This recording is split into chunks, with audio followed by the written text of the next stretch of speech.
Okay, hello. Welcome to the Learning Tree Book Club's regular monthly meeting.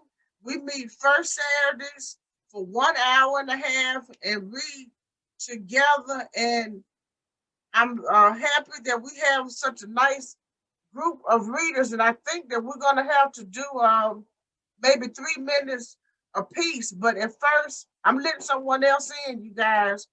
Everybody's going to introduce themselves, and I'm going to start. I'm Meredith McGee, one of the founder members of the Learning Tree Book Clubs, and I haven't missed a book club meeting since we started in April of 2018. I love to read, and I'm happy to be with each one of you. And you can just go anybody else next. I'm Kennedy Fair. I'm 13 years old and I live in Jackson, Mississippi. Me too. Okay, anybody else? Let me show. My name is Michelle Hughesner. I'm 10 and I'm from Belize City. And my name is Elsie Mae Castillo, and I live in Belize. I'm Michelle's aunt. Thank you. My name is Gabriel Fair. I live in Jackson, Mississippi, and I'm 5 years old. Oh my goodness. I remember when you was a baby. Up there. Anybody else? You go next, man.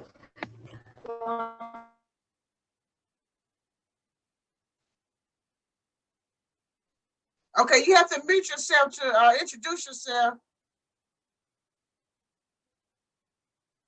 Charlie Ann? I'm Madison Fair. I'm 9 years old, and I live in Jackson. Okay. And everybody else? Go. Hello, my name is Talianne Hines. I'm 9 years old and I live in Jackson, Mississippi. I am the Baby Dancing Dolls captain. Okay. Thank you, Charlie Ann. Charlie Ann is a founder member too. Everybody else? Hello, my name is The dance staff from Yusuf. Greenville, Mississippi. Okay. Thank you, Lynette. And Mary, go ahead. Miss Meredith, the little girl who said she was in Dancing Dolls, that's a show on TV, right? Yeah. Uh-huh. Yeah, Michelle said she knows about that. Uh-huh. Yeah, she's a are you still considered a baby dancer doll, Charlie Ann? Are you a regular now? I'm still a Baby Dancing Doll, but I'm just the captain. Oh yeah, you the captain of the baby dancer doll group. Mm-hmm. Okay. And Mary, go ahead. My name is Miriam Yusuf. I'm 9 years old and I live in Chattanooga, Tennessee. Okay. Was that everybody? Yes, I am Vicki Jenkins, and I am a co-founder of the Learning Tree Book Club from its inception in what's it, April I forget whatever in its inception. Yeah, 2018, April 2018. Yeah, and I am co-founder, and I'm also a member of the see, I can't even talk right now. I'm getting confused, but I am still a member of the Learning Tree Book Club, the co-founder. Okay. Hold on. I gotta listen about here.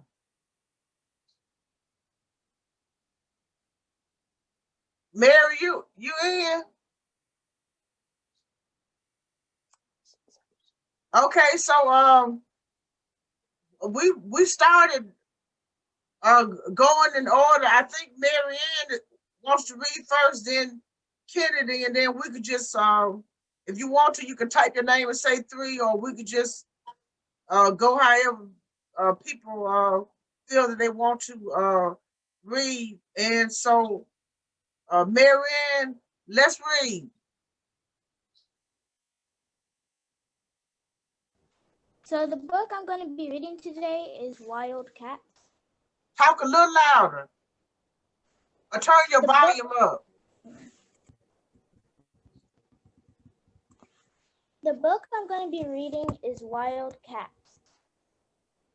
Okay.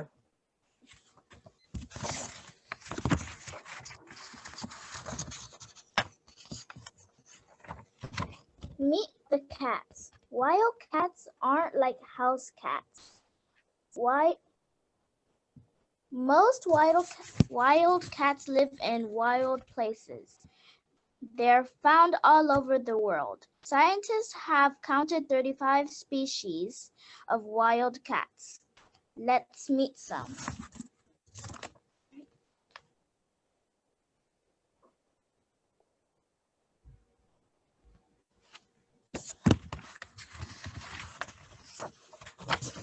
Cats of the world. Some wild cats live in open grasslands. They're fast and powerful. They must be quick to chase animals across the grass.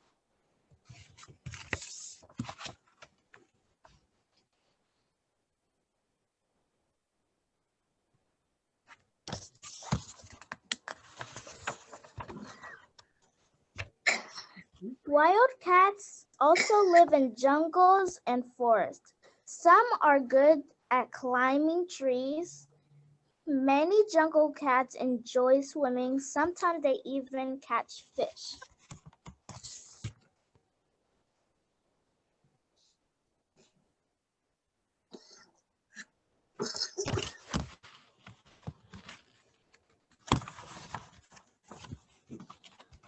Wild cats can be found in the cold too. They often live in snowy mountains. These cats have thick fur to keep them warm. Their wide paws act like snowshoes.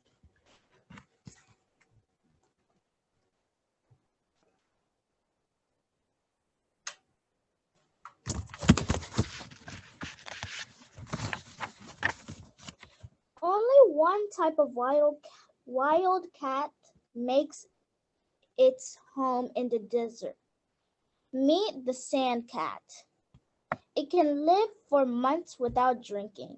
It gets water from the food it eats.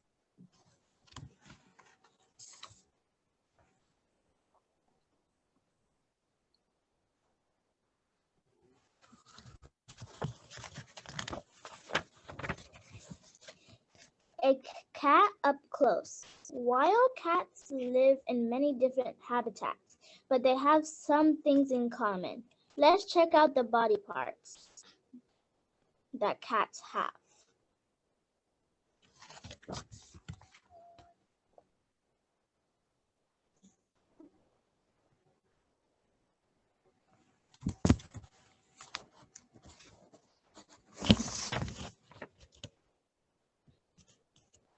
Seven cool facts about wild cats. All big cats roar.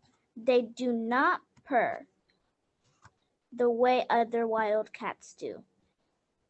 Cheetahs are the world's fastest land animals. They can reach 65 miles an hour in seconds. Big cats don't just roar, they also purr like sound called a shuffle. It's their way of saying hello. Many wild cats can catch animals that are more than twice their size. Rusty spotted cats are the smallest wild cats. They weigh about 3 pounds. Tigers are the biggest cats. They can weigh up to 660 pounds. Sand cats have thick fur on their paws. This helps them walk in sand without sinking. Snow leopards are great leapers. They can jump as far as 20 feet.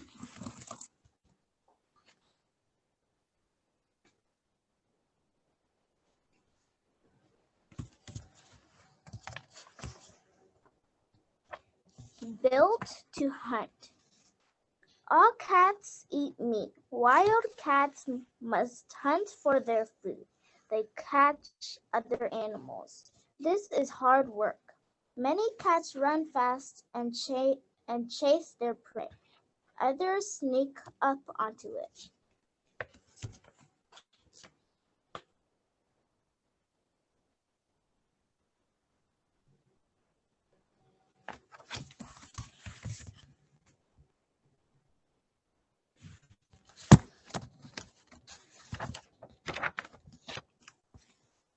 Marianne, how much more do you have to read? We was trying to do 5 minutes apiece, so that everybody get a chance to read. You almost at the end of the book, or how many pages you have left?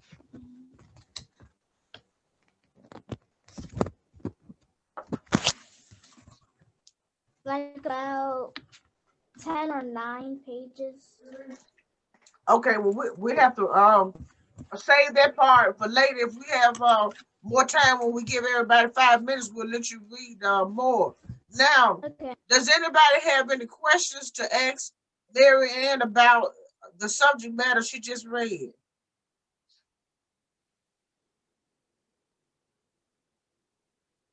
Can you name some wildcats? What's the name of wildcats?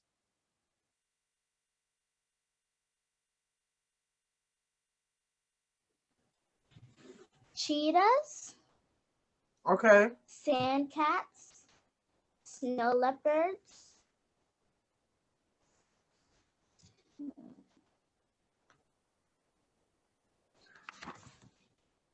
tigers, and lions. Okay. Thank you, Marianne. And Kennedy, you're next, right? Yes, ma'am. Okay, and you can hold up your book so we can see it, and I'm going to time you for 5 minutes. Oh, you got Okay. Barack Obama? Oh, no, that's Barack and Joe. Okay. That's a timely book to read. Mm-hmm. Go ahead. So my book is called Barack and Joe: The Extraordinary Making of a Partnership, and it's written by Stephen Livingston. All right. Hold on, let me ask you, does everybody know who she's talking about? All right. So I'm gonna read the introduction. Okay, Kennedy, everybody doesn't know who Barack and Joe is. He's talking about Joe Biden and Obama. Joe Biden is now the president of the United States, and Barack Obama Yes. was the last president. So that's who the book, the name of the book is referring to. The current president and the president before Trump. Okay, go ahead, Kennedy. It was just like the old days. Barack and Joe out for lunch, yucking it up together. Except everything was different now. It was July 30th, 2018, a year and a half since Donald Trump had bullied his way into the White House and started breaking the China. Now chaos, darkness, and ineptitude reigned. After 8 years of a scandal-free Obama presidency, Trump had populated the White House with criminal cronies. He had rejected facts and science, cozied up to despots, de-integrated the news media, emboldened white supremacists, and turned our national force into gutter speak. Yet, suddenly, there was a reminder of hope. When former President Barack Obama and former Vice President Joe Biden walked into Dog Tag Bakery in Georgetown on that Monday afternoon, all smiles, a bounce in their steps, nostalgia broke out. Their presence revived a national memory of cheerfulness, competence, and everyday civility. Barack and Joe, casual and friendly, and khakis and open collar button-downs with their sleeves rolled up, let America see itself as it was not so long ago. At a sense of call, Barack and Joe had mostly stayed off stage since Trump's inauguration and had been rarely seen out together. There were glimpses. In September 2017, they attended the Invictus Games in Toronto as guests in Prince Harry, with Barack tweeting that he was proud to cheer on Team USA with friend Joe. On their birthdays, they sent their best wishes to each other on Twitter. Joe to Barack on August 4, 2017. Your service has been a great gift to the country, and your friendship and brotherhood are a great gift to me. Happy birthday, Barack Obama. Barack to Joe, November 20th, 2017. Happy birthday, Joe Biden, my brother and the best vice president anybody could ever have. In February 2018, Joe witnessed the unveiling of Barack's and Michelle's official portraits at the National Portrait Gallery, a dignified ceremony, not the place.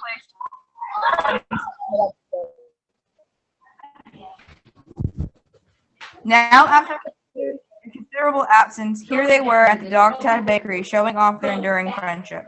But this is more than a good time lunch. When Barack and Joe descended on the bakery in their black SUVs, they showered attention on the small nonprofit that helped disabled service members carve a path to civilian life. The bakery provided fellowships for veterans and their spouses to set up and run their own businesses. Chief Executive Megan Ogilvy said that she had a 6-minute warning just before the former president and vice president walked in. Making their way through the place, Barack and Joe shook everyone's hand, hugged them, and listened to their stories, Ogilvy said. When Barack discovered that one fellow helped to open the yoga studio, he performed a tree pose with her, balancing on one leg, his hands pressed together at his chest in the prayer position. The photo rocketed through cyberspace. At the counter, Barack and Joe deliberated over the sandwich order. Hold on, Barack interrupted Joe as he was making his decision. What'd you get here? Joe, holding up a plate and peering at something wrapped in the white paper, I got one of these, whatever the heck they're called. After studying the plate closely, he declared, it's ham and cheese. That looks pretty good, Barack agreed. I think I gotta have one of those too. Give the boss one of those too, Joe said, flicking a thumb in the direction of Obama, in case anyone wasn't perfectly clear on who the boss was. And the boss clicked Joe's hand. In Joe's hand was a fistful of cash. The visit lit up the internet. Don't you miss these guys grown million politics? With a sad face emoji. America was in full flashback. During the White House years, stories and images of Barack and Joe at work and at play on the campaign trail, in the Oval Office, at a diner, on the White House putting green, had whipped across the digital universe. Media played their story huge, stroking the excitement around the pair. A vast number of Americans adored this relationship, and social media allowed them to share whatever they saw about it with friends. Can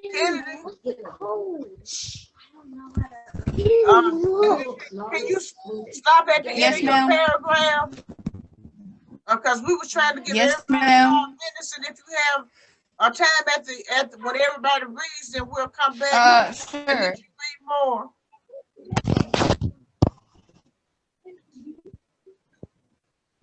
Okay. Now, does anybody have? Did you finish that paragraph, Kennedy? Did you finish the paragraph, Kennedy? Does anybody have any questions to ask Kennedy about the story, Barack and Joe? Kennedy, can you give us a summary of the story that you read so far?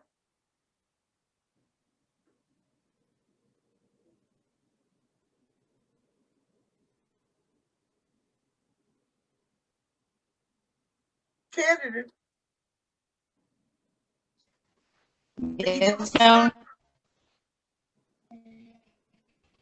What? Can you give us a summary of what you read so far? So it was during their visit to a bakery in downtown Washington in 2018. Like it said in the book, it was a nonprofit organization that helped veterans and their spouses run their own businesses. Can you look? I can see. Stop. And basically, this visit lit up the internet because, as it said in the book, they tried their best to kind of distance themselves from center stage because, with Trump's inauguration in 2017 and all that, this is just was something they did. So. Okay. Well, thank you, Kennedy, for their story. And who is reading next? Who wants to read next?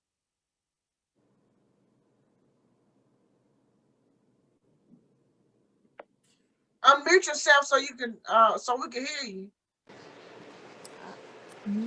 Michelle, you Yes. want to read next? Yes, please. Okay. Okay, so I am reading this book. Okay, can you turn the volume on your phone up a little bit? I am reading this book. Okay, Latino history. Okay. Can you hear her better, Miss Meredith? Yes, I can hear it better. Thank you. I'm going to read A Kid's Guide to Latino History, and it was made by Valerie Petrillo. I hope I said that correct. And so this book, I learned that tres leches, a cake, which in English means 3 milks, was made in Honduras. That is where. What was made in Honduras? Tres leches. It's a cake, a type of cake. Okay. Some Latino facts that is in the book is, according to the U.S. Census Bureau, as of July 1st, 2007, there are 45.5 million Hispanics living in the United States, which is 15% of the total population. It is predicted that by the year 2050, Latinos will make up 30% of the total population in the United States. As of 2006, according to the United Census American Community Survey, the United States was home to 28.3 billion residents of Mexican background. 3.9 million Puerto Ricans living on the mainland, 1.5 residents of Cuban background, 1.2 million residents of Dominican background, 3.3 residents of Central American background, and 2.4 million residents of South American background. The states with the largest Latino populations are California, Texas, and Florida. 1 second, Miss Meredith. She is gonna go to another page.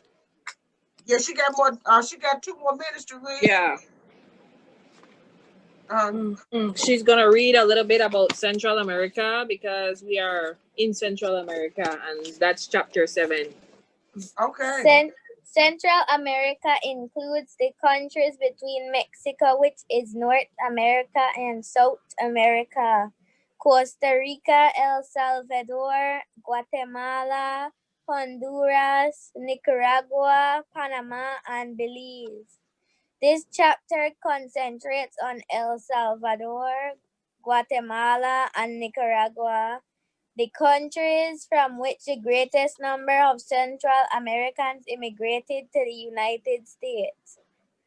Only a small number of Central Americans immigrated to the United States before the second half of the 20th century. During the 1980s and 1990s, however, Central Americans fled their countries by thousands to escape brutal military dictatorship, civil wars, earthquakes, drought, and poverty. Many of them relocated to the United States, where they hoped life would be safer, more predictable, and less harsh. The United States was slow to react to the plight of Central Americans and only reluctantly allowed them into the country as refugees. Part of the reason was that United States government had involved itself in the problems of Central America. In several Central American countries, there were 2 opposing forces. military dictatorship, and communist revolutionaries. The Can I go now? United States at that time was in fear of communism. The US government believed that if one country in Central America became Okay, Michelle, when you get to the end of that paragraph, I'm gonna need you to stop so we can ask you some questions. Go ahead and finish your paragraph. She's ready for the questions, Miss Meredith. Okay, so wow, you was reading some very interesting. Gabriel, please don't share. What did you learn about your own country from reading this book? Well, I learned that my country, if Belize, is in Central America, and it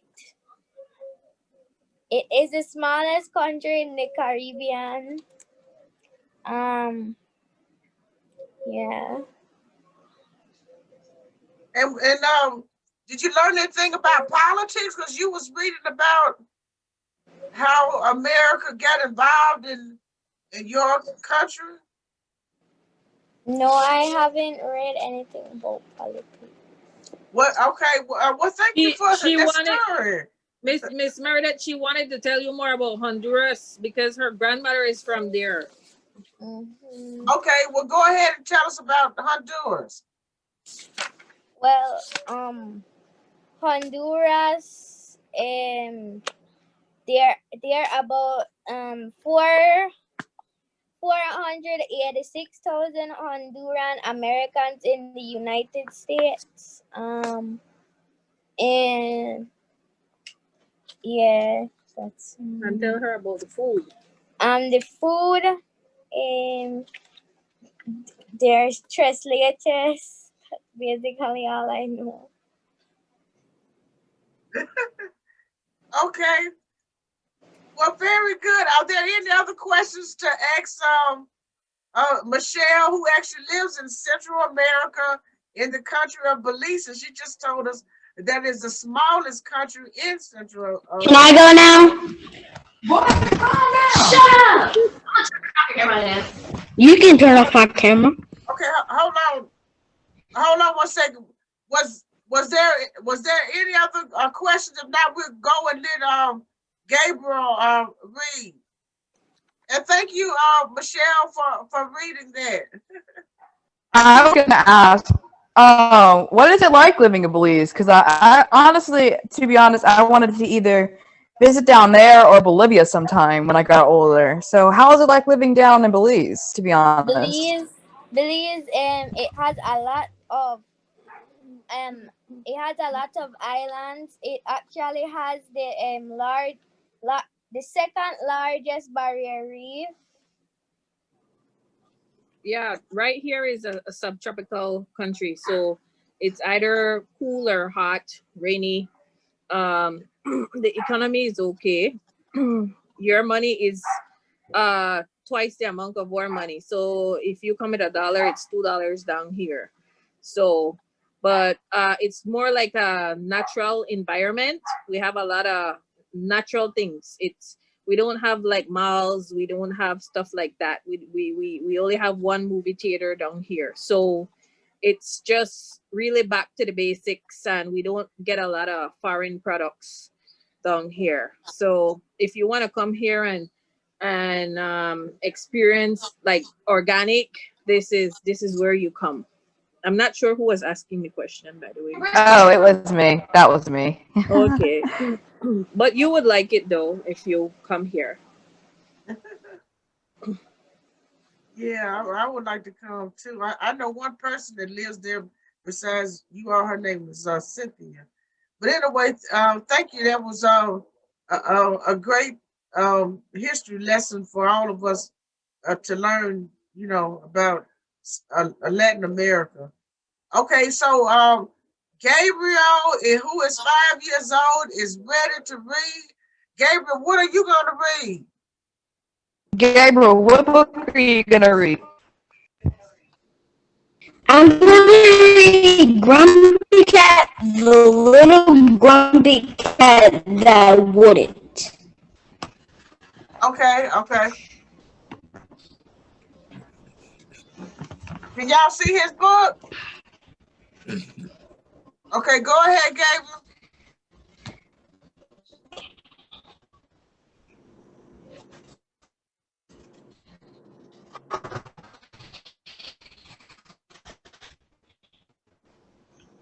And here's a picture of Grumpy Cat down at the bottom right here.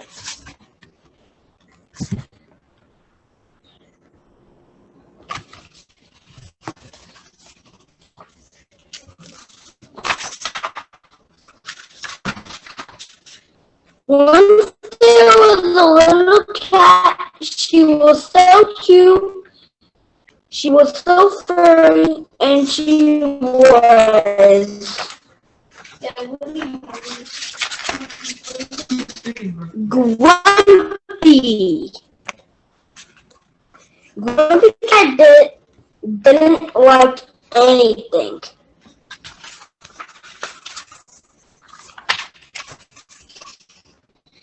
Grumpy cat went outside. She wanted to be alone, but soon a happy butterfly started talking to her.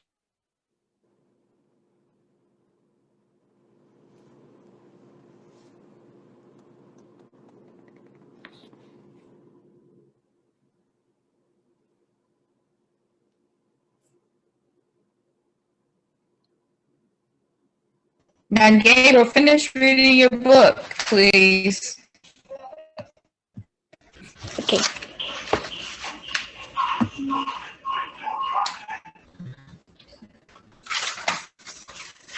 Grumpy Cat wanted the happy butterfly to go away, but it didn't. Instead, a cheerfully ladybug joined them. Who is that? Yay! Good. Madison keeps knocking down my Chromebook.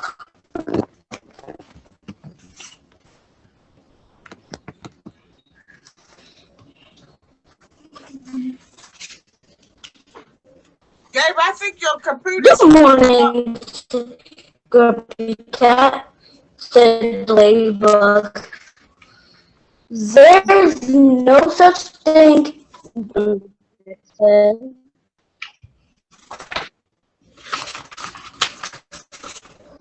Grumpy Cat, would you like to play? The butterfly asked. Grumpy Cat,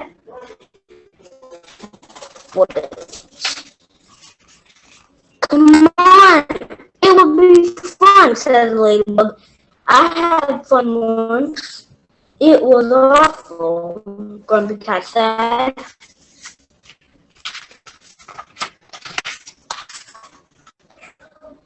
The joyful bird joined in. The Grumpy Cat was served by happy animals. Grumpy Cat, there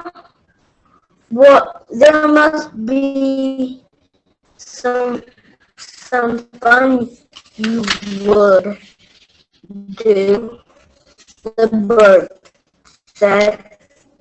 I know I would. I know I would. I would. You like. I know. Would you like to race?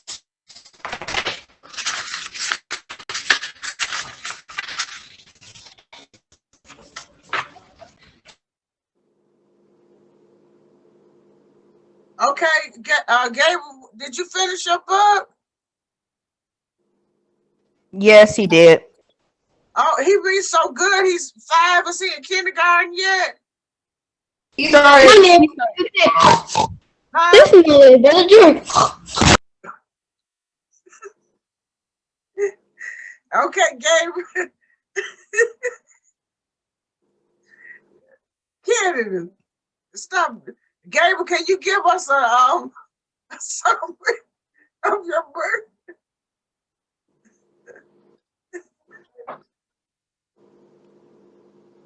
Gabriel, it's very good that you're learning to read and you want to learn to read. That is very good. Yes, and he's 5. All right, so okay, so there was 2 stories about This is my little brother. okay, so who's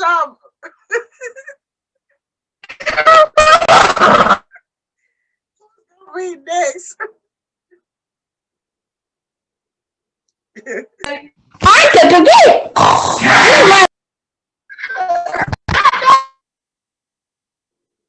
Okay, who's gonna read next? Whoa! Whoa! I'm trying now.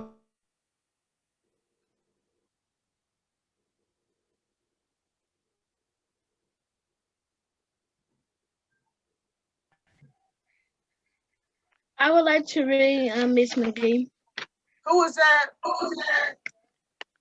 Is you Tyleann? Yes. Okay, so Tyleann is finna read. What are you reading, Tyleann?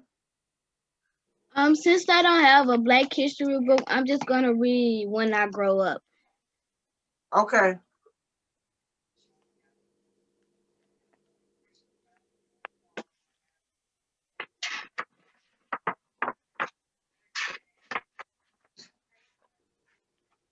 Mom, when I grow up, what will you think I will be?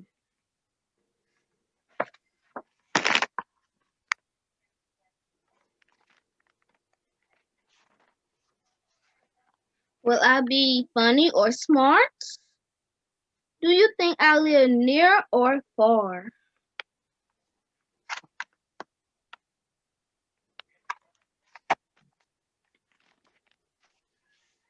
Will I be a baker and make the world a sweeter place to live?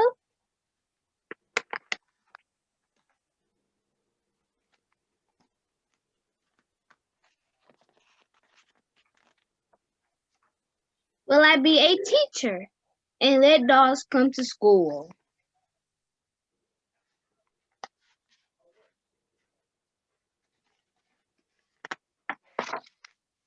Will I be a writer and tell stories of places far away and long ago?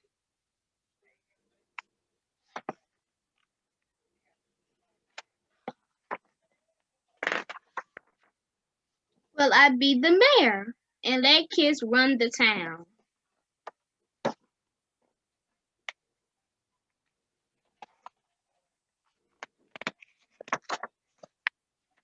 Will I be a climber and reach the mountain?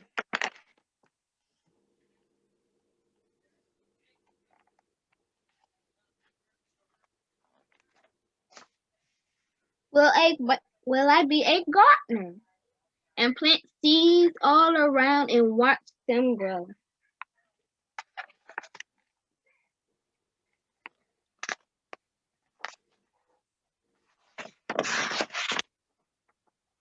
Will I be an astronaut and see the world as Will I be an astronaut and see the world from far?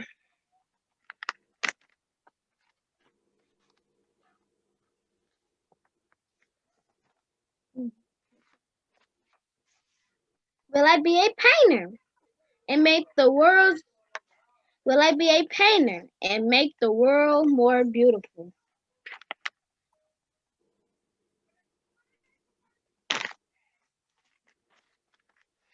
Will I be a builder and watch many buildings touch the sky?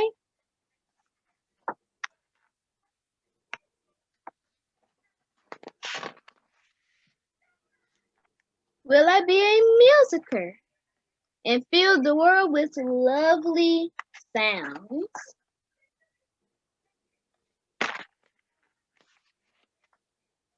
Ma, I can't wait to grow up.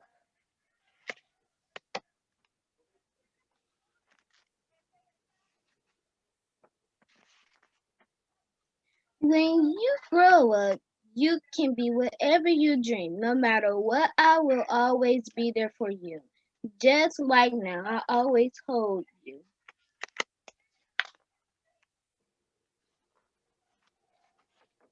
The end.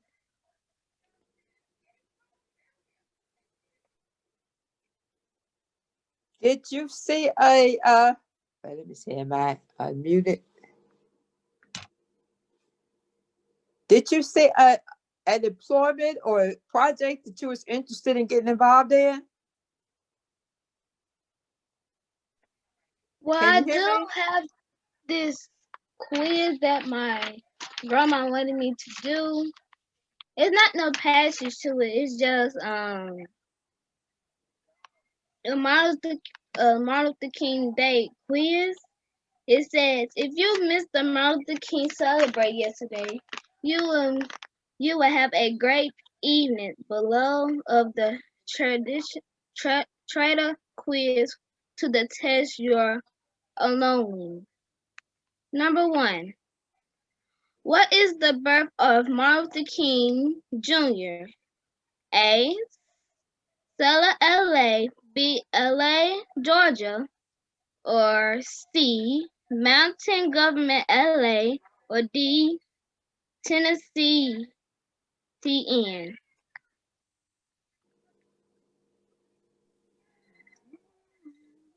Okay, so that's the trivia.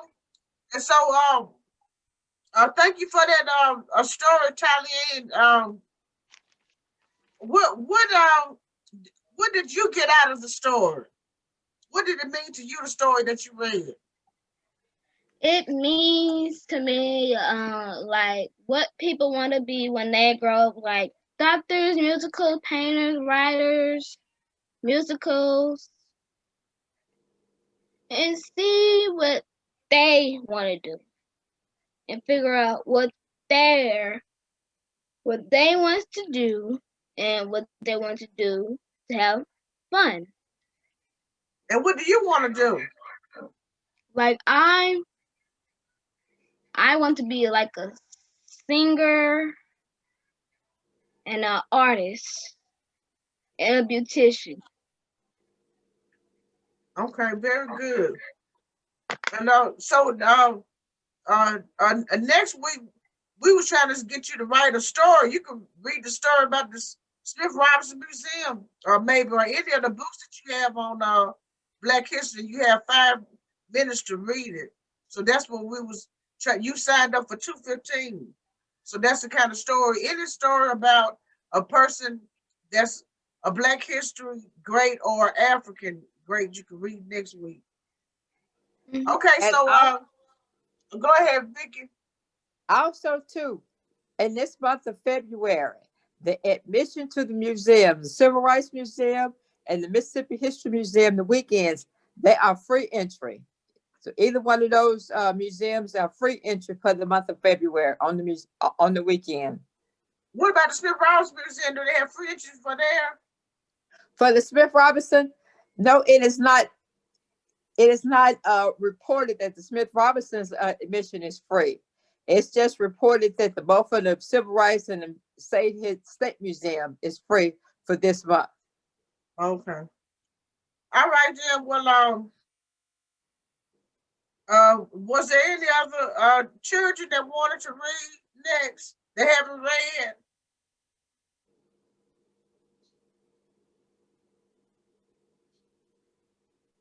If not, I'll read the poem that I have on Gwendolyn Brooks.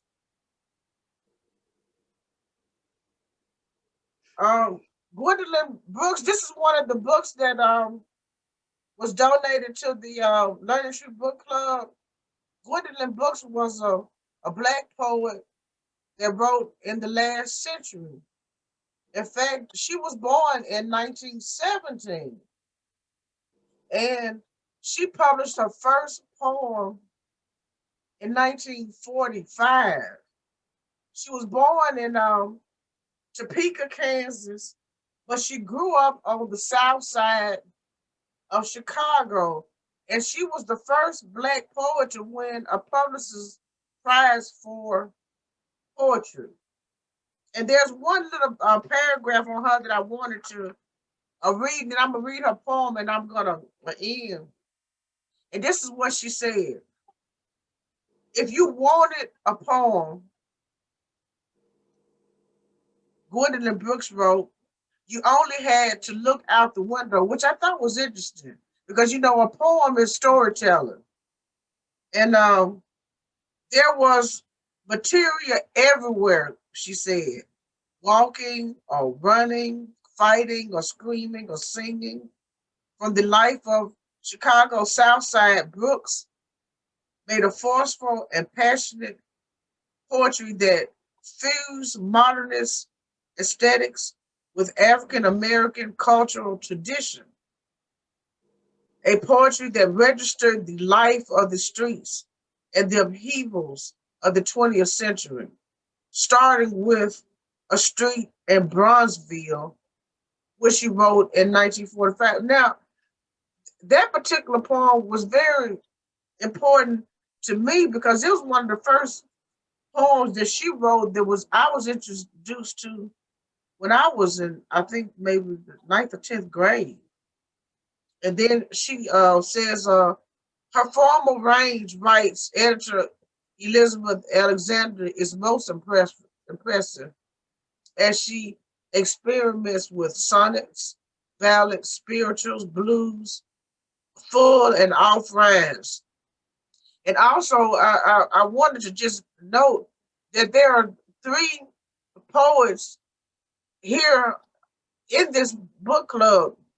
Dr. Janice Neal Vincent is a poet, and she does spoken word choir. Mary Hard, I don't know if her image is shown. She writes a poetry, and I also write poetry. But now I'm going to read this poem that Gwendolyn Brooks had published in 1945. I think I added it up. She was about 28 years old. And also the Chicago Defender, which was a Black newspaper that gave voice to Black people last century, published some of her works. Okay. A Street in Bronzeville. We are things of dry hours and the involuntary plan. Grayed in and gray. Dream makes a giddy sound, not strong, like rent, feeding a wife, satisfying a man.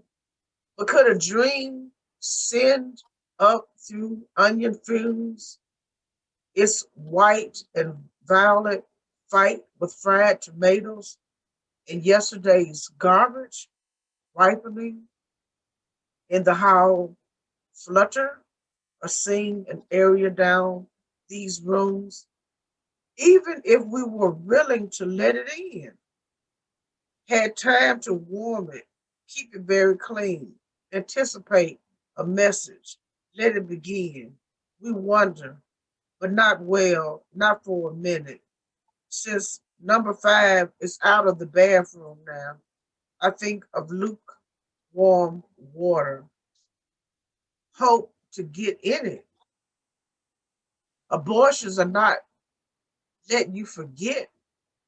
You remember the children you got that you did not get, a damp small pups with a little or with no hair, the singers and workers that never handled the air. You will never neglect or beat. Excuse me? Then or silence or bow with a sweet. You will never wind up the sucking thumb or scutter off ghosts that come. You will never leave them controlling your luscious sigh. return for a snack of them with gobbling mother eye. I have heard in the voices of the wind the voices of my dim killed children. I have contracted, I have eased my dim tears at the breast that could never suck. I have said, sweets, if I sinned, if I seized your luck. Okay, that's the end of my 5 minutes. Any question about that piece?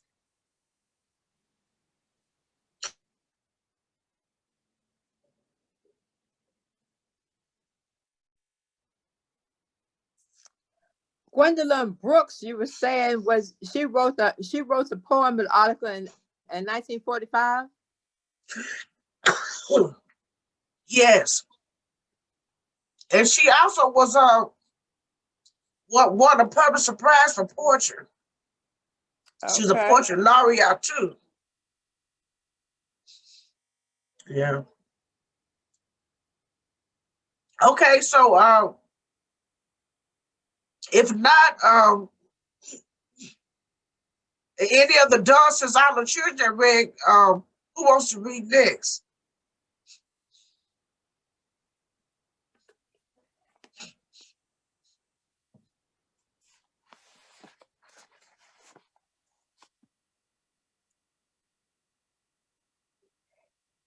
Well, I'm in John Grisham, and the book is called Sycamore Road.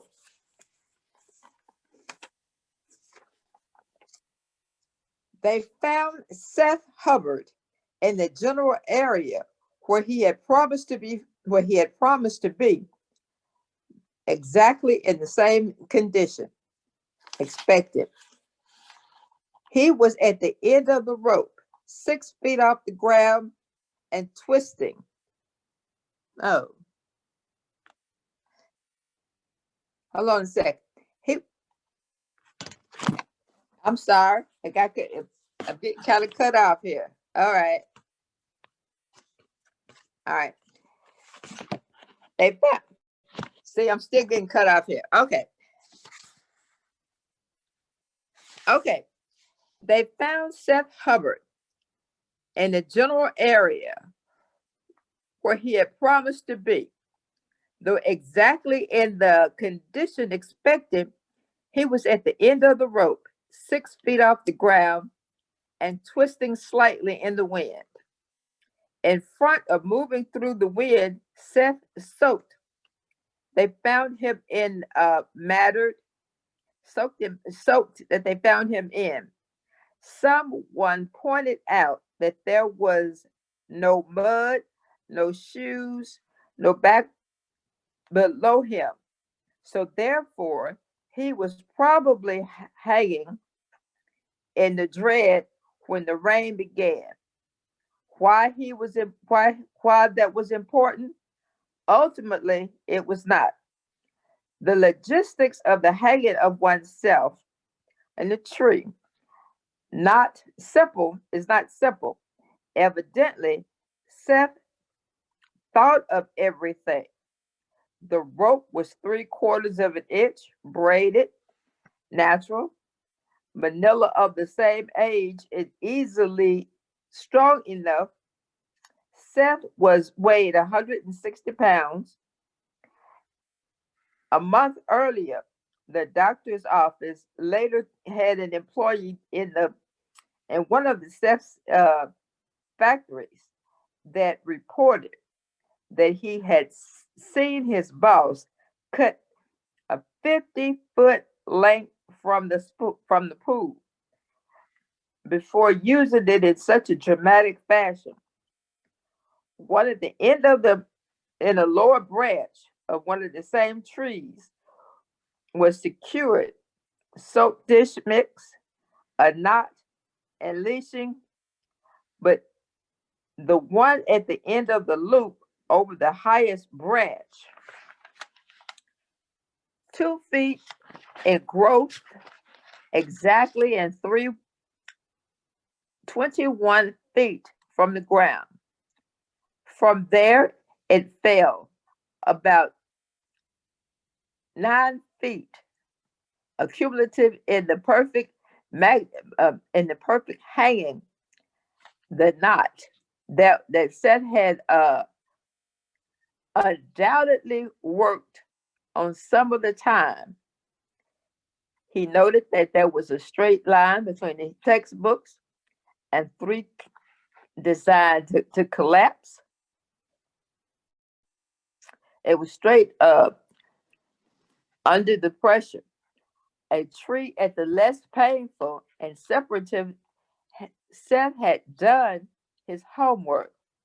One of the wings that was obvious, there was no sign of struggling or suffering. I'll let that go with that, but that's John Grisham.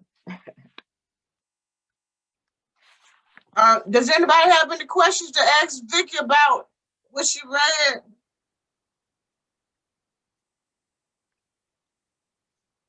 Vicky, can you give us just a brief summary of, or tell us a little about John Grisham and the story that you just read? Well, for the most part of the story that I just read, it was the beginning of a suicide. I didn't finish it, but that was what the main character in there was reporting, that he was planning for his suicide and making all the kind of arrangements. So everybody would know that that was what his intention, that was what he did. And what's the name of this book? It's called Sycamore Row. Oh. Okay. All right. Thank you for that, Vicky. Look. You know me, okay, like me and my John Grisham now. Me and my John Grisham. All right, who's reading next? They haven't read.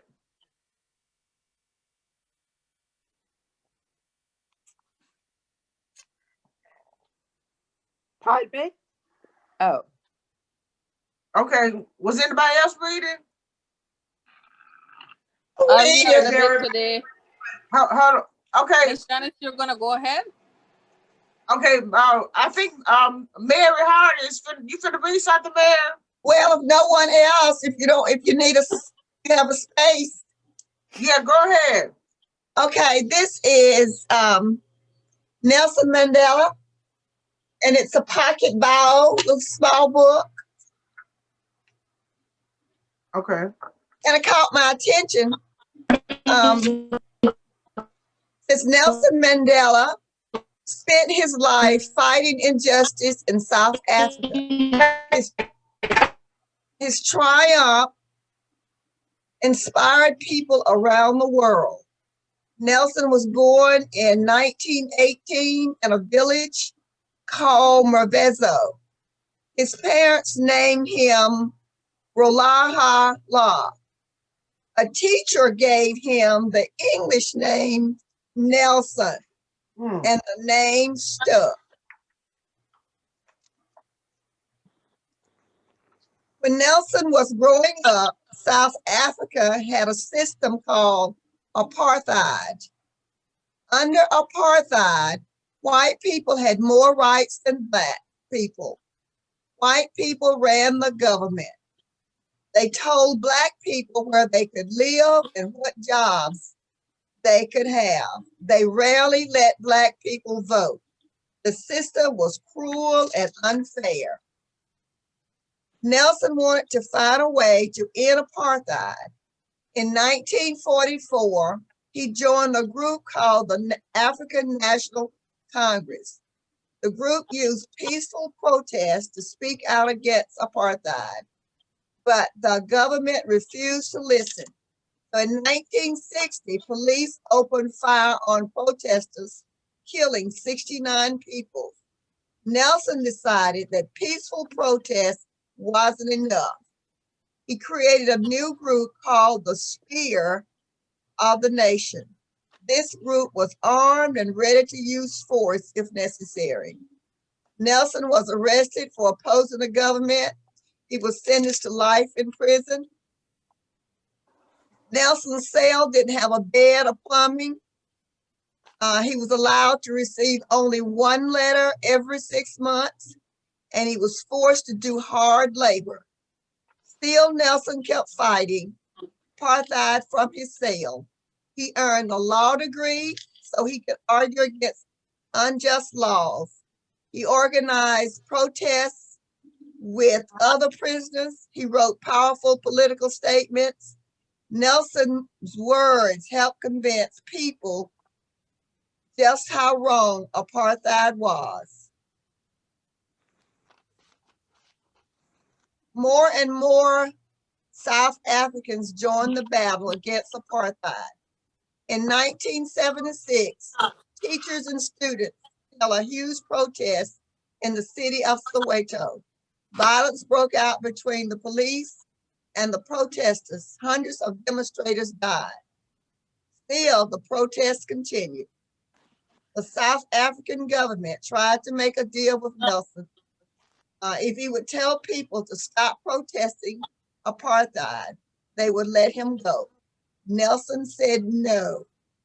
Nelson stayed in prison for 27 years.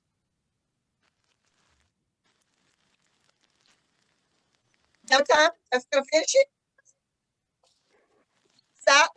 South Africa got a new president in 1989, Frederick de Klerk. He made a surprising announcement on February the 2nd, 1990. He was going to free Nelson. So on February 11th, 1990, Nelson finally left prison. He began working with Frederick. Together, they struck down their country's unfair laws and ended apartheid. The last Black people and white people in South Africa had the same rights. Nelson and Frederick went to Norway in 1933 to receive a special award. It was the Nobel Peace Prize, awarded for their work ending apartheid and starting a new government. People around the world admired Nelson. He stood for fairness and freedom, not only in South Africa, but everywhere.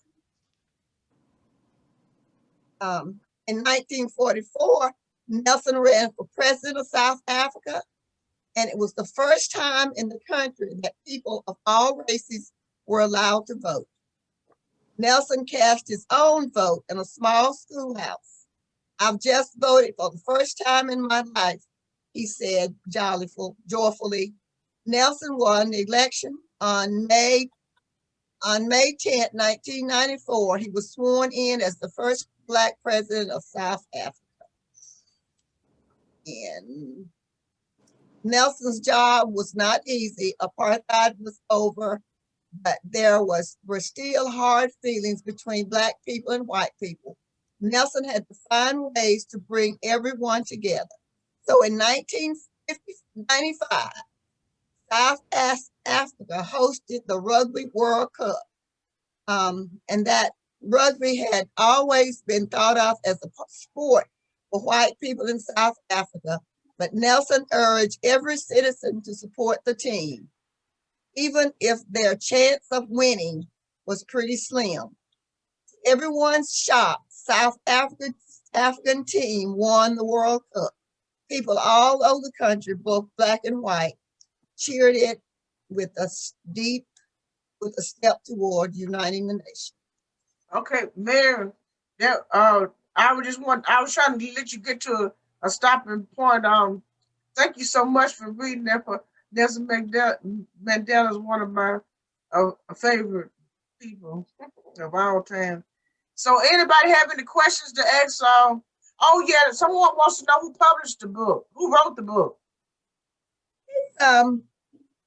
It's a pocket book. Let's see if there is the name of a. There's a publisher in here.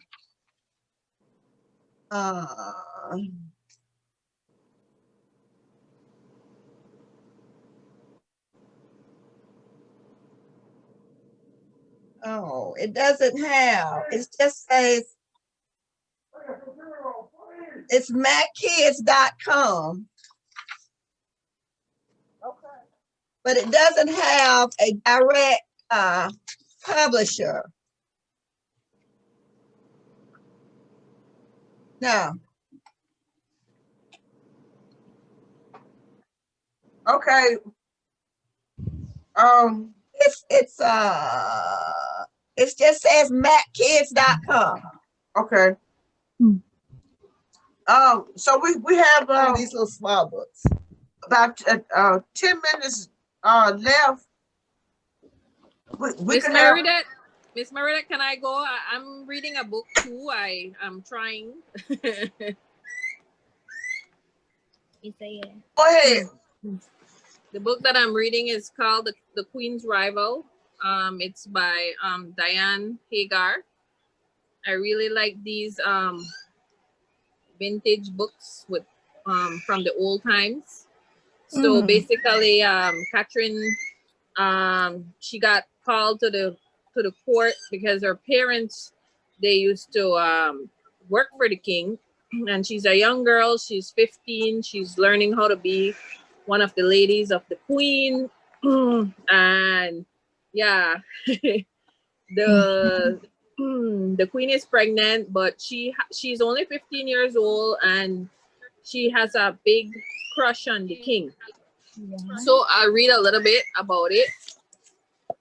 A little part of it. It says, "Good evening, Mistress Blunt," Henry said with a little nod and a slightly twisted smile that made her forget to breathe as she stepped into the dancing area. "So tell me, how does your children fare?" "Tolerably, your highness."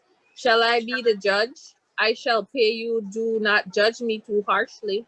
Such beauty would make that impossible." Elizabeth gave a sudden little grunt at the exchange as she brushed past the king, and Nicholas followed her.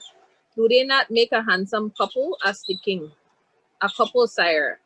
Mistress Bryn and Master Carew, they are a great deal alike," Henry said, taking her hand and leading her towards the other dancers, both spoiled, willful, and full of expectation. "They might make a good match if they do not kill each other first. My father always said that a healthy challenge brings the best reward."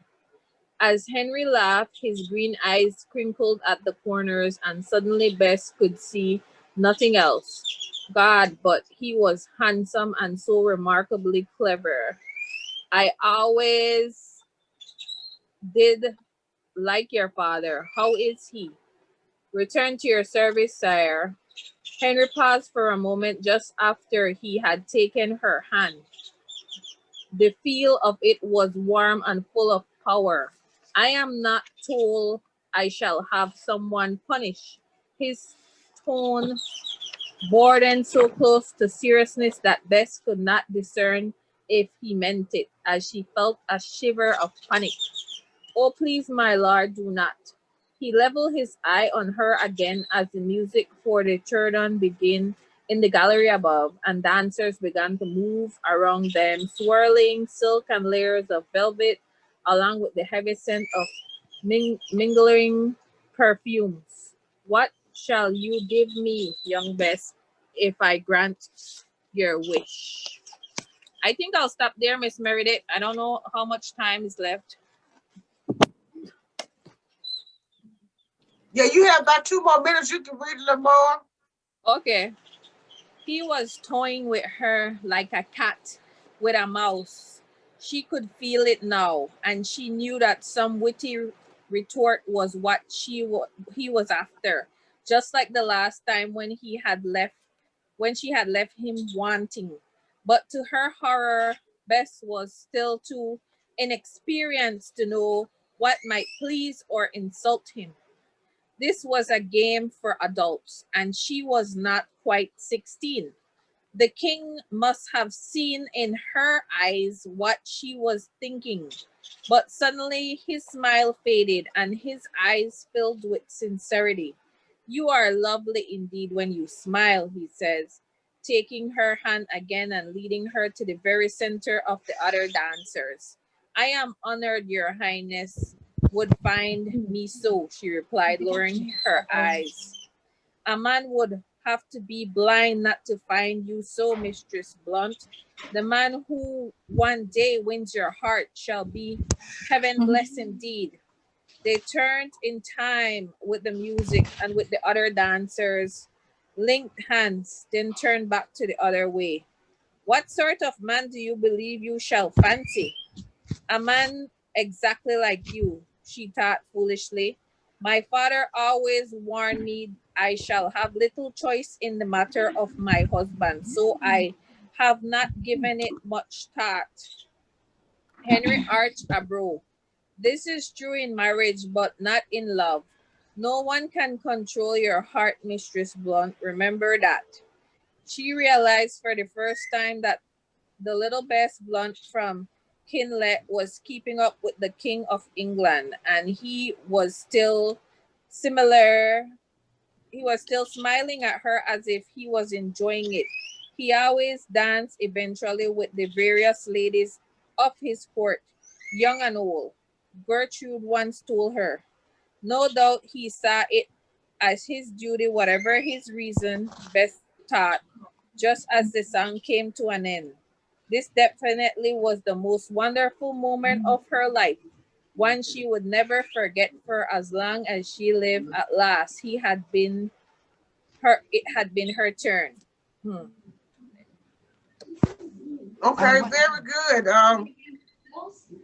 So I wanted to ask you, you say you like to read these stories. What interests you about this particular genre of books? Well, for me, like I have a fantasy of living like back in the day, in the past, the days when ladies were ladies and they dressed in these big huge dresses, and they took care of themselves, and I like that time, especially like that medieval time. So that's what interests me about it. I haven't read so much in my life, but a couple years ago, a friend of mine started giving me books, and that's how I started to read, or like that. Yes, I know what you mean. To me, it's the ultimate form of entertainment. It's a good book. I'm kind of with her on the more like different time thing, because I don't even listen to music that's in this century. I kind of like go back and stuff. And so, and the people on my profile picture actually are comedians from the 30s. So, I mean, I'd like to live in the 30s and 40s, even though I'd probably be hate crimed, but it'd be worth it. Yeah, now who was that speaking? That was me. That's Miss Kennedy. Oh, okay, Kennedy. Okay. Okay, so I think that we have time for two more readers. Was anyone else that didn't get a chance to read that wants to read now? I want to read my book. This is by Deborah Hopkinson. It's called Sweet Clara and the Freedom Quilt. Clara, a slave and seamstress on home plantation, dreams of freedom, not just for herself, but for her family and friends.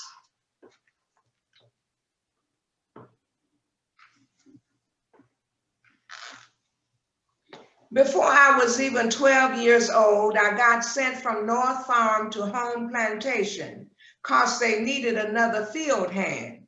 When I got there, I cried so much they thought I was never going to eat or drink again. I didn't want to leave my mama. I'm going back to her. I whispered every day to young Jack, who worked beside me in the fields. Well, you better start eating all you can, sweet Clara. He smiled at me, but then his smile was gone. In a low voice, he said, or else you won't make it. Young Jack helped me believe I'd get back to my mama someday. Truth was, I'd be lost before I got through the fields, them being so big and all, but I didn't give up dreaming.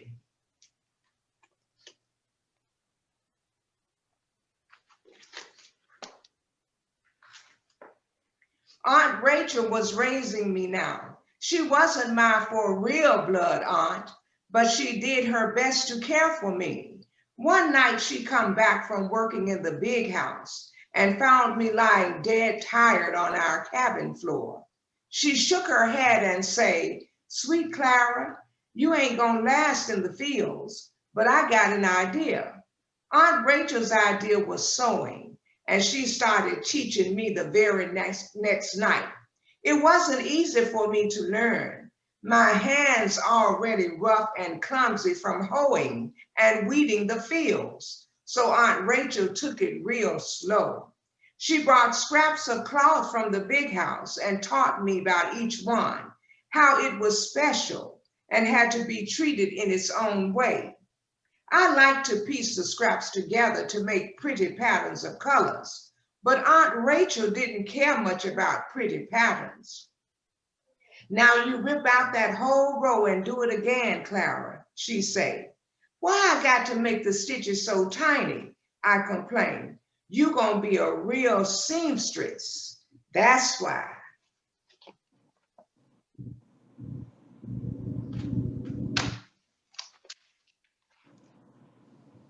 "Tomorrow you coming with me to the big house. I got it all worked out," Aunt Rachel said one day. I was frightened. "You ready to sew with me?" she went on. "Mrs. daughter Ella be getting married come spring. I told Mrs. I'd be needing help. She look at your work with sharp eyes, Clara. So do it quick and neat like I taught you." Next morning I tried to eat some cornbread, but my insides was all knotted up. I'd never been inside the big house before or seen white people that close, except the overseer.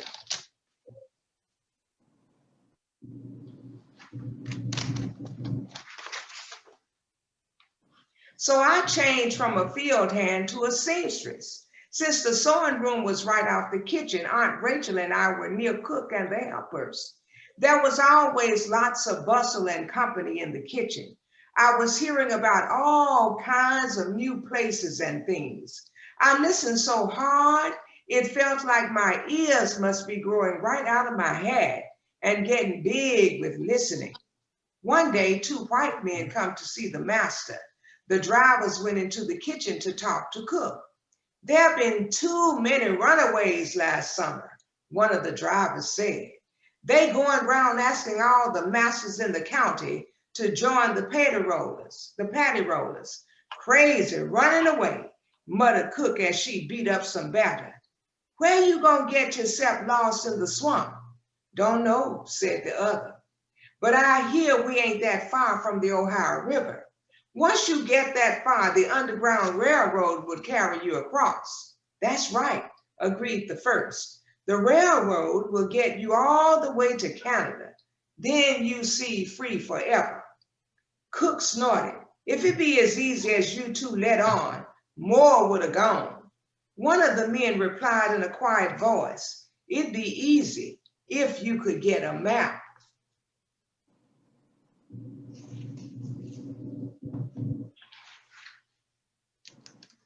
Walking back from the big house that evening, I asked Aunt Rachel about what I'd heard. "Where's Canada? And what's the Underground Railroad?" "See there?" Aunt Rachel pointed. "That's the North Star. Under that star, far up north, is Canada. The Underground Railroad is people who've been helping folks get there, secret like." She looked at me hard. "But don't you start thinking about it. You run away and get caught, you be beat." Still, I couldn't stop thinking about it. Next day I asked Cook, "Those two men that was here yesterday, they was talking about a map." "What's a map?" "Just a picture of the land, that's all. Whatever's on the ground, a map can have it." Okay, Janice, you've done about 5 minutes since you. Are there any questions about what she just read about the quilt and the Underground Railroad? Does everybody here know what the Underground Railroad is? Okay, well, that's good. That's good. Okay, so could you give us a summary of what you just read? Of your character? Okay, this is a book by Deborah Hopkinson, Sweet Clara and the Freedom Quilt. This little girl during slavery was taken away from her mother and placed into the hands of one of her aunts. And she was 14 at the time. She longed to get back to be with her mother. So she was in conversation with her Aunt Rachel, who was a seamstress. And Clara could not really work that good in the field because she was only 14 and her hands were not that good in terms of picking cotton and other things. So the aunt took her in and told her she was going to make a seamstress out of her. And she started teaching her how to sew the cotton sheets and things. And she was teaching her how to measure the quilts and started talking different things. And then Clara would hear the slaves in the kitchen talk discussing their freedom. That's really what it was boiling down to. And they were talking about so many people who wanted to escape, but if they got in the swamps, they might not make it. And so Clara was just very, very excited as a child to hear these stories all around her. And then she got in conversation with the aunt about making the quilt. And it got into her mind as she kept hearing the different conversations that she could do a little map on the quilt. And that would be her secret as she'd be striving to gain freedom. The young man, Jack, who she was in conversation with, had run away to the swamps, but he got caught. And so one day they were talking about all the things that he had gone through, and he was telling her, as he caught on to her interest and ventured more in the conversation, some of the things that he had gone through. And Clara talked about the North Star and getting to Canada, and she had it in her mind how she could complete this quilt without her Aunt Rachel knowing what she really had on her mind. But then over time, Aunt Rachel discovered that she really wanted to get back to her mama. And Aunt Rachel became bedridden and told her and Jack, as they were about to run away, that they needed to be careful because she knew that she could not stop Clara at that time. They were going to do it. And the quilt was left there with the aunt so that when other slaves wanted to run away, they started looking at the quilt. Some of them made it to freedom. Others did not get to Canada, perhaps had gotten caught, that type of thing. But that's what the story is all about. The dream that this young girl at 14 had to get to freedom. And eventually she and Jack did make it to freedom via the Underground Railroad. You asked a question about the Underground Railroad. It was not like a railroad that we see, children. It was the idea of going from place to place through missionaries who were rescuing the runaway slaves. And these were white folks, for the most part, they were meeting from one point to the other. So this quilt that Clara made was the map that she had put in her mind to get to freedom, to Canada. And eventually she and Jack were free and she was able to get back to her mom.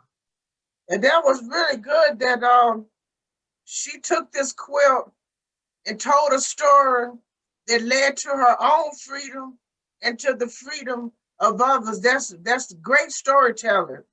for, to do something that impacted her and other people's lives. So now we have come to the end of the meeting, but I wanted to, everybody, if you have a reading challenge this year, I wanted you to tell us. I know Lynette and her grandson do, and I'm doing a reading challenge with Goodreads.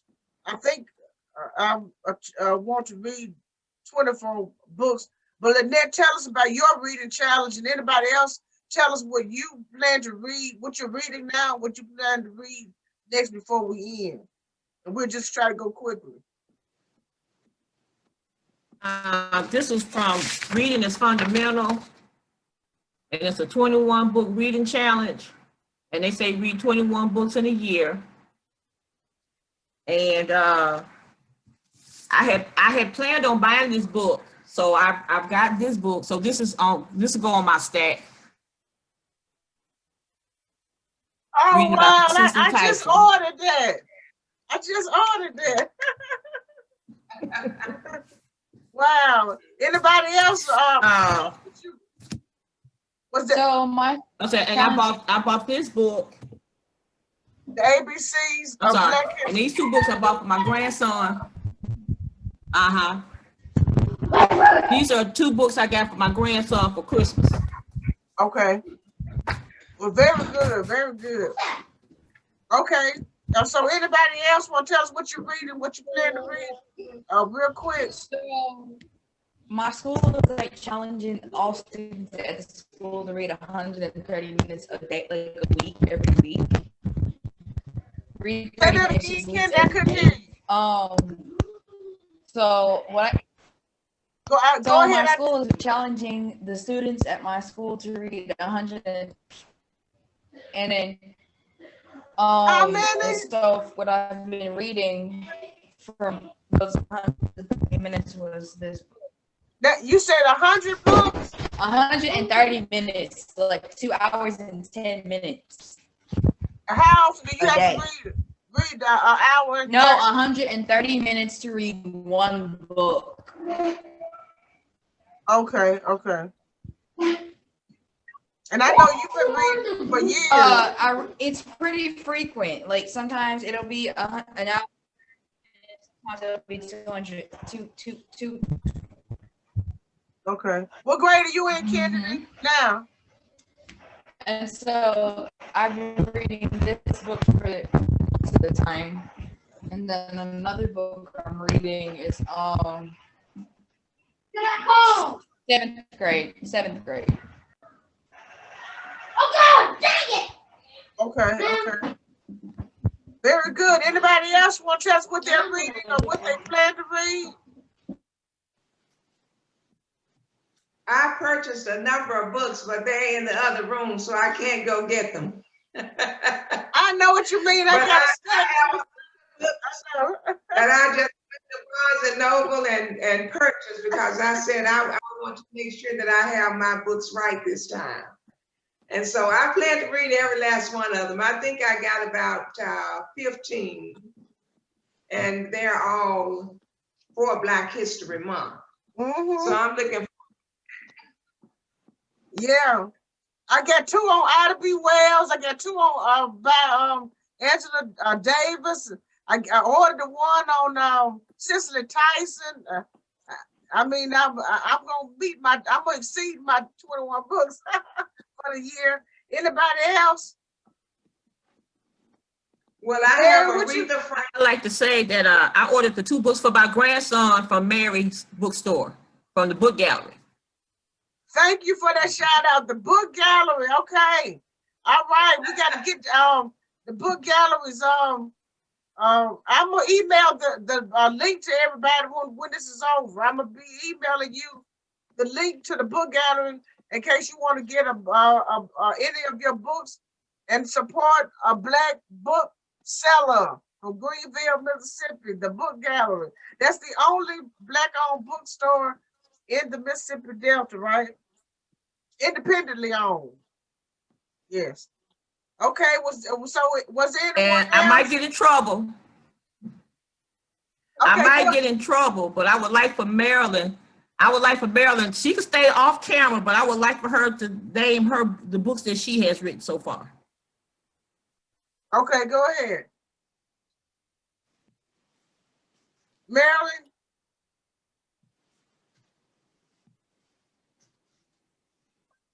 Well, put it in the chat. Okay, can you hear me now, Meredith?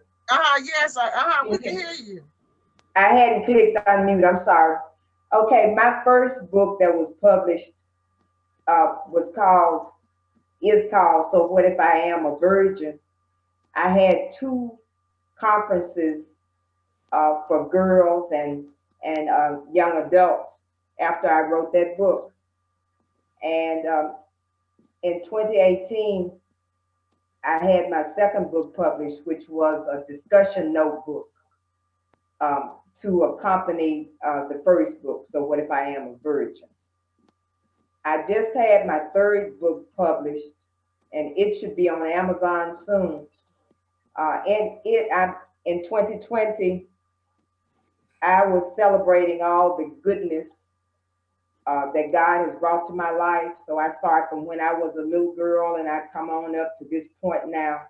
And I also made this third book a journal notebook, so anyone reading it will get a chance to share about experiences in their life where God has shown his goodness and mercy. But so far, those are the 3 books that I've published so far. Well, very good. And can you put the link to those books on the community library's Facebook page? And then this is going to come to the conclusion. Happy reading, everyone. And we'll see you next week if you're attending the Jackson Book Festival. And if not, we'll see you the first Saturday of next month for the Learning Tree Book Club. Thank you so much. Happy reading. Okay. Bye. All right. Bye, you guys. Bye, Meredith. Bye. Bye-bye.